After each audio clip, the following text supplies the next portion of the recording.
Thank you for tuning in to this Dance Friends audiocast. My name is Sarah. Today we're going to talk about why it's better to learn a lot of dances at the same time. When you start learning to dance, you will definitely feel overwhelmed at times. You will probably jump to the seemingly logical conclusion that you feel like you should concentrate on learning one dance and getting good at that one dance before you learn any others. While this idea might seem to make logical sense, it is actually a misconception. You will learn faster if you learn multiple dances at the same time. Now, I'm not advocating the opposite extreme. If you're a complete beginner, then learning 42 different dances all at once is probably too much.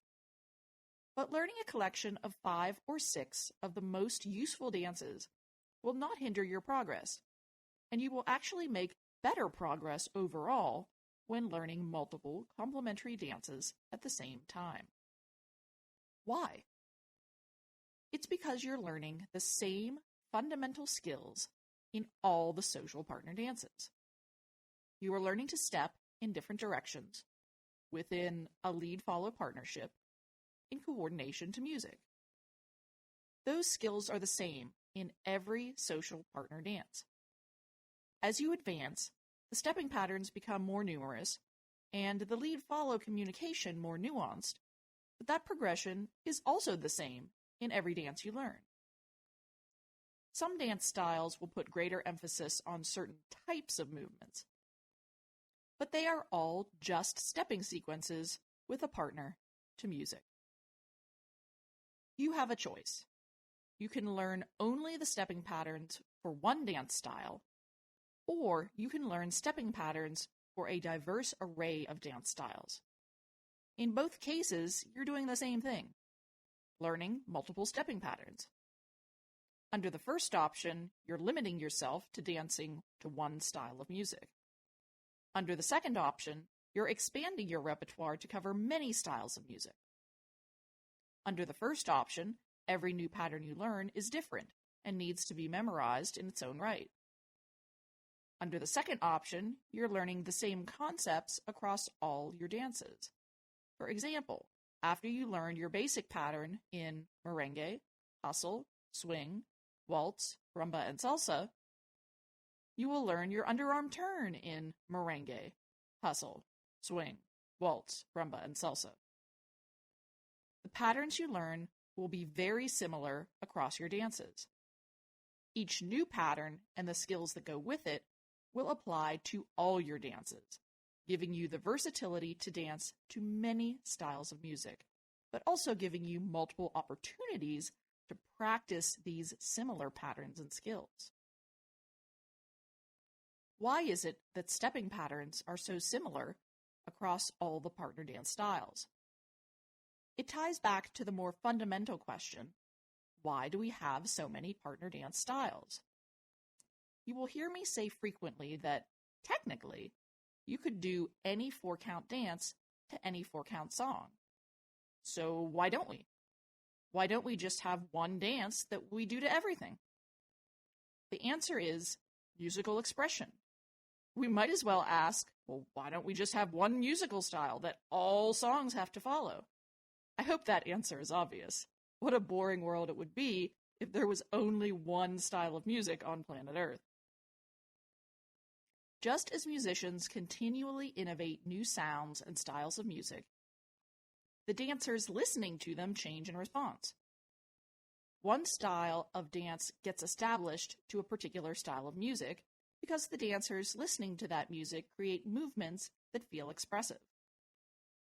As the musicians create and innovate and change their sounds, eventually the dancers find themselves in a situation where their previously established styles of dance just don't seem to fit.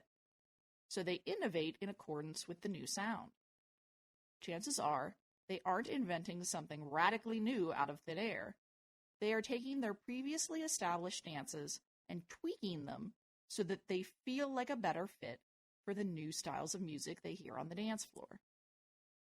In this way, new dance styles are born. They are not freshly invented, but rather subtly adjusted based on a previously established dance. As a result, social partner dance styles have a remarkably similar array of patterns.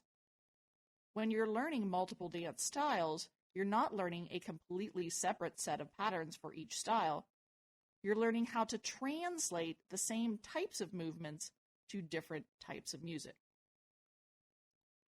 When you're working on learning multiple dances at the same time, the muscle memory you're building each time you do one dance simultaneously builds your muscle memory for the same skills, movements, and patterns in every dance you do. In this way, you're always multitasking. Every new dance you learn works to make all your dances better. Learning more dances also helps you to be more versatile.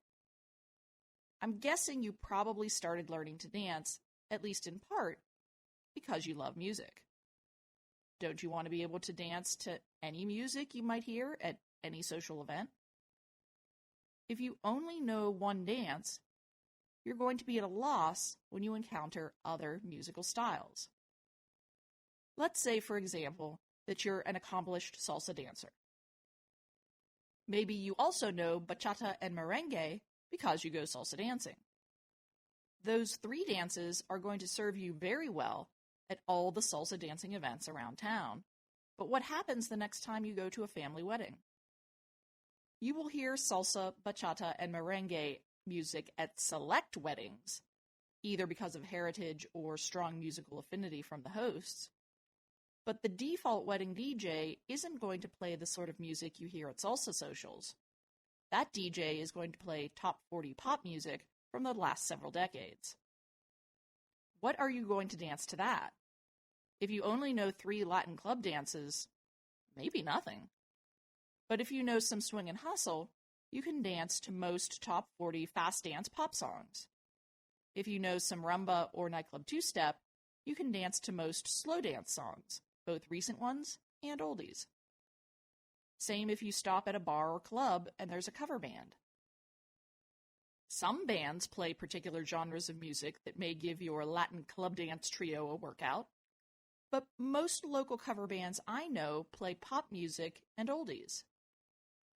What about that Great Gatsby, Prohibition, Roaring Twenties, or Speakeasy-themed party? Music evocative of this era is all foxtrot and jitterbug. Maybe that question sounds random, but I see this type of event all the time. It is such a popular party theme. I see it for fundraisers, holiday parties, costume parties, Mardi Gras parties, and cruise dress-up parties. I've even seen it as a wedding theme. I started to pay attention to it when several of my students reported planning to attend events like these. A surprising number of them got invited to separate, unrelated events with this theme, and they all got a lot of use out of their foxtrot and jitterbug. Do you want to be standing around at one of these weddings or parties, itching to dance but not knowing how? Or even worse, someone comes up to you, knows that you're a social dancer, and says, "Hey, I thought you were a dancer. Why aren't you dancing?" And you have to explain, "Oh yeah, I dance, just don't know how to dance to this music."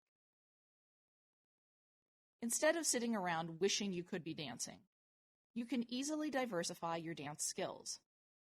If you're already a hobby dancer who does 1 or 2 styles, then you already have the fundamental dance abilities. You just need to learn how to translate them into other styles.